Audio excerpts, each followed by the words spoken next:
ছেলে হয়ে আর্টসের সাবজেক্ট নিয়ে পড়বি? আর্টসের সাবজেক্টে কিছু আছে নাকি? আজকাল আর্টস নিয়ে পড়ে কিছু হয়? অবশ্যই হয়। হওয়ার মতো করে করতে জানতে হয়। পৃথিবীতে কোনো কিছুই মূল্যহীন নয়। সব কিছুরই নির্দিষ্ট গুণাবলী রয়েছে, যেটা নির্দিষ্ট সময় এবং নির্দিষ্ট জায়গায় প্রকাশিত হয়। সেরকমই কোনো পড়াশোনাই মূল্যহীন নয়।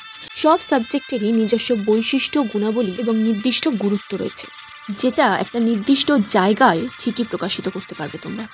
শুধু সেই নির্দিষ্ট লক্ষ্যটা স্থির রেখে আমাদের এগিয়ে যেতে হবে। সফলতার সেই চূড়ায় পৌঁছানো না পর্যন্ত থামা চলবে না। বিদ্যা কখনো বিফলে যায় না। সব সাবজেক্ট, সব বিষয়েরই গুরুত্ব রয়েছে। শুধু 3টে জিনিসের প্রয়োজন: সঠিক সময়, ধৈর্য এবং মনোযোগ।